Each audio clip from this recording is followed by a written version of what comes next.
اس کا ایک ویپن ہے کہ وہ مستقل لوگوں کو اس خوف میں مبتلا رکھتا ہے کہ دیکھو یار حالات بڑے خراب ہیں، آگے پتہ نہیں کیا ہوگا، تم اگر مفلس ہوگے تو کیا بنے گا، اگر نوکری چلے گی تو تمہارے بچوں کی فیسیں کہاں سے پے ہوں گی، گھر کا رینٹ کہاں سے پے ہوگا۔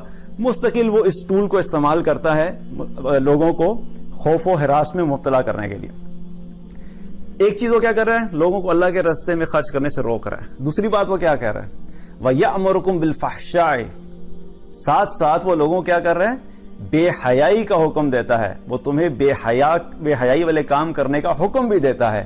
اب ایک طرف وہ اللہ کے راستے میں خرچ کرنے سے روک رہا ہے، اور دوسری طرف وہ اللہ کی نافرمانی کے کاموں کے کرنے میں کیا کر رہا ہے، انکریج کر رہا ہے کہ اللہ کی نافرمانی کے جتنے بھی کام آتے ہیں اس پہ وہ انکریج کرتا ہے کہ تم اللہ کی نافرمانی کے کام کرو۔ اور بے حیائی کو پروموٹ کرنے سے کیا ہوگا، اگین ایک طرف شیطان روک رہا ہے اور دوسری طرف کچھ کرنے کے لیے کر رہا ہے، تو شیطان کے دو ٹول ہو گئے، دو چیزیں ہوگی۔ ایسے ہی ہے جیسے مارکیٹنگ ہوتی ہے نا، کمپنی اپنی مارکیٹنگ کرتی ہے تو وہ اپنی مین پروڈکٹس پریزنٹ کرتی ہے کہ دیکھیں ہمارے پاس یہ دو چیزیں ہیں۔ شیطان بھی دو بڑی جو اس کی پروڈکٹس ہیں نا، وہ کیا ہے، ایک تو اللہ کے راہ میں خرچ کرنے سے روکنا، اور دوسرا بے حیائی کو عام کرنا، فحاشی کو عام کرنا۔ تو اس سے کیا پتہ لگے کہ جو فحاشی ہوتی ہے اور جو بے حیائی ہے وہ شیطان کی طرف سے ہوتی ہے۔ آج ہم لوگ کہتے ہیں یار کیا فرق پڑتا ہے، اگر تھوڑے سے کپڑے کم بھی پہن لیے تو سو واٹ، اگر ناچ گانے کر لیا تو سو واٹ، اگر لڑکے لڑکیاں ڈانس پارٹی میں تھوڑا سا انجوائے کر رہے ہیں تو کیا فرق پڑتا ہے۔ تو ہم لوگ اتنا اس کو لائٹ کریں، لیکن یہ حکم کس کی طرف سے آ رہا ہے، اللہ تعالیٰ کیا بتا رہا ہے کہ شیطان تمہیں بے حیائی کا حکم دیتا ہے اور بری باتوں کی طرف لے کے جاتا ہے۔ اب دو چیزیں ہوگی شیطان کی طرف سے۔ اب اللہ سبحانہ و تعالیٰ شیطان کو جانتا ہے، تو اللہ تعالیٰ چونکہ ہمارا خالق ہے، ہمیں بنایا اور وہ چاہتا ہے کہ ہم کامیاب ہوں، تو دو چیزیں جب شیطان نے اپنی طرف سے پریزنٹ کی تو اس کے مقابلے میں اللہ نے بھی دو چیزیں اپنی طرف سے پریزنٹ کر دیں کہ دیکھو یہ شیطان کی آفر ہے، اس کے مقابلے میں اللہ کی طرف سے دو چیزوں کی آفر آ گئی۔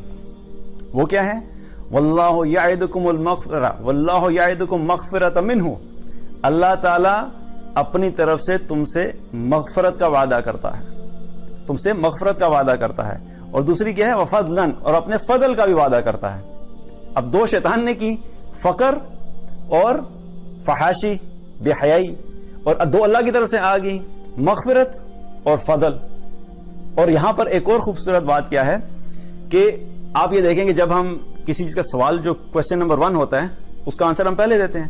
پہلی چیز کیا تھی، فقر، تو فقر کے جواب میں اللہ تعالیٰ کو پہلے اگر ہم اپنے ذہن سے سوچے تو جواب میں کیا آنا چاہیے تھا، فضل۔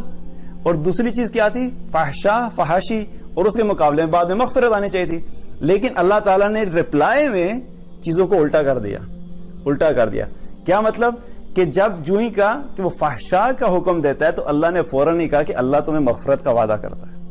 فوراً اللہ نے پہلے مغفرت کو لے آیا اور فضل کو بعد میں رکھا کہ تمہاری ضرورت کیا ہے، کہ پہلی ضرورت تمہاری یہ ہے کہ جب تم فحشاء میں چلے جاؤ، جب تم گناہ میں پڑ جاؤ، جب تم بے حیائی کے راستے پہ چلے جاؤ، تو یہ یاد رکھنا کہ اللہ کی مغفرت بہت بڑی ہے، اس سے گھبرانا نہیں۔ فوراً اللہ تعالیٰ نے کہ دیکھو اللہ بھی تم سے مغفرت کا وعدہ کرتا ہے، اللہ کا وعدہ مغفرت کا ہے۔ پھر بعد میں فضل کی بات کی۔ اور ایک اور خوبصورت بات اس میں کیا ہے، دنیا کا رزق اور فقر، یہ سارا کیا ہے، ہمارے دنیا کی ضرورت ہے، ہمیں مال چاہیے دنیا کی ضروریات کو پورا کرنے کے لیے، لیکن مغفرت کس لیے چاہیے ہمیں، ہماری آخرت کی ضرورت ہے۔ اللہ نے ہمیں کیونکہ آخرت میں اگر مغفرت نہیں ہوگی اور دنیا میں اللہ کا فضل بھی ہوا اور آخرت کے لیے مغفرت نہیں تو ہم ناکام ہو جائیں گے۔ تو اللہ تعالیٰ نے دنیا کو بعد میں رپلائی کیا اور آخرت کو پہلے رپلائی کیا۔